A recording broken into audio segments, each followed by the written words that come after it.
Hello sa inyong lahat! Narito na naman si Mami Essie para mag-share na naman sa inyo ng isang masarap na merienda.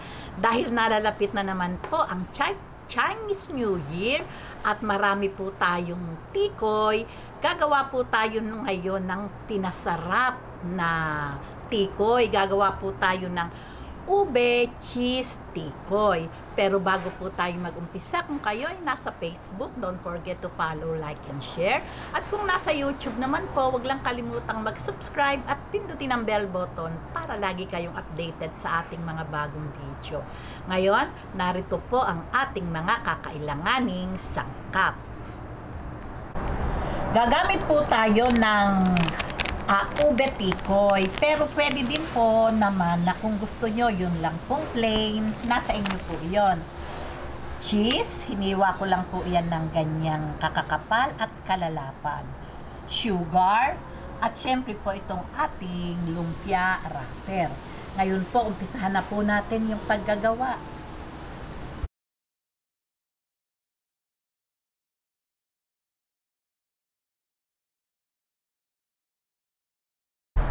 Ito po ay napakadali lang para po hindi yung ang ating tikoy lagi na lang pong piniprito sa itlog. Ayan, ganyan lang po yung ating gagawin. Atin pong hihiwain. Ayan, ng ganyang kakakapal.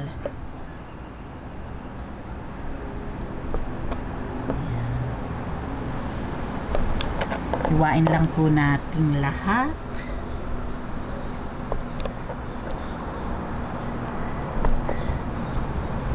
Ayan, okay na po ito. Napakadali lang po. Ngayon, iro-roll na po natin.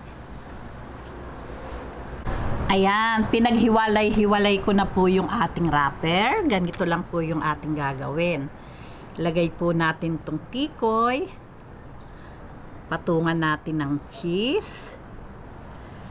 I-fold, ayan, magkabilang dulo. Ayan, ganyan lang po. Basain po natin yung dulo ng water at itupi. Oh, napakadali lang po.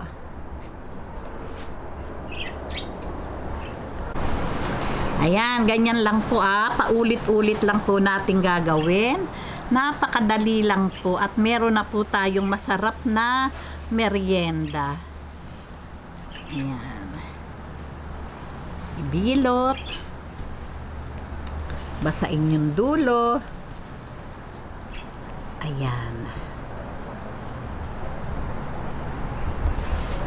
Okay, tapusin lang po natin yung pagbabalot at magpiprito na po tayo.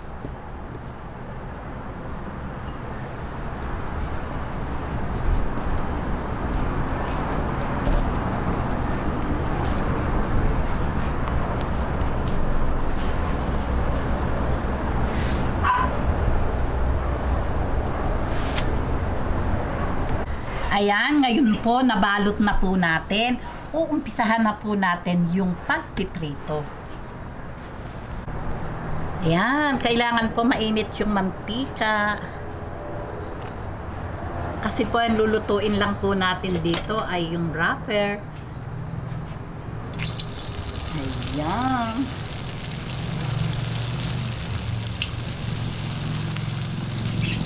Piprituhin lang po natin to hanggang sa mag-golden brown.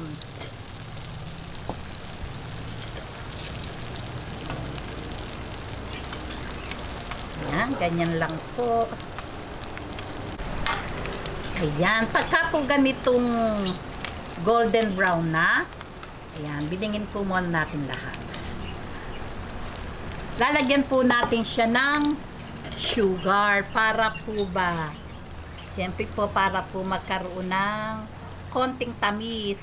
Kung gusto nyo naman po at hindi kayo nagaganito, pwede din pong sausawan ng condense. Pero siyempre mas masarap po yung ganito.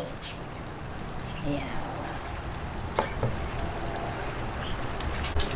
Ngayon, ayan, pagka po ganyan, hintayin lang po nating matunaw yung ating sugar at ma-coat lahat sa ating ube cheese roll at ready na po ito. Ayan, ganyan lang po. Ayan, pagka po ganitong nag-glaze na po yung sugar, ay okay na po ito. Atin na pong hanguin. Ayan, ganyan lang po. Ayan, diba? Talaga namang magiging yummy-yummy itong ating masarap na ube cheese tikoy. Ayan, ngayon po, tapusin lang po natin yung ating pagpiprito at ready na po ito para sa ating merienda. Ayan.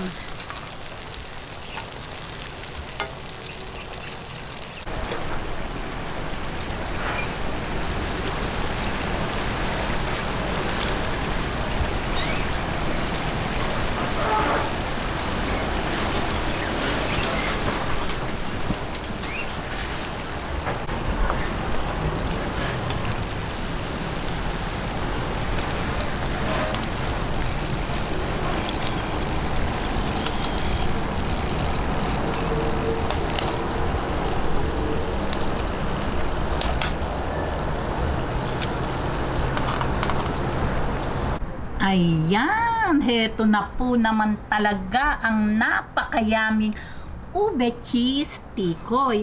O tingnan nyo naman po, di po ba? Napakasimple lang gawin, napakadali. Meron na kayong masarap na tikoy. Tingnan nyo naman, oh. Talaga naman, oh, di ba? Talaga namang yummy. Oh. Ito pong tikoy, simpleng-simple, pero mapapasarap po natin. Napakadami po nating pwedeng i-flavor sa paggawa natin ng ube cheese tikoy. O, diba? O, napaka-crispy sa labas, tapos sa loob naman, chewing-chewy yung ating tikoy, tapos maalat-alat yung cheese na manamis-namis o matamis naman yung kanyang wrapper, o diba? Balansing-balanse. Gawin nyo na po ito at talaga namang masisiyang kayo sa pagkain. O, paano po? Kung nagustuhan nyo ang video na to, wag lang kalimutang mag-likes and don't forget to share and subscribe. Gawin nyo na po, napakasarap. Babus!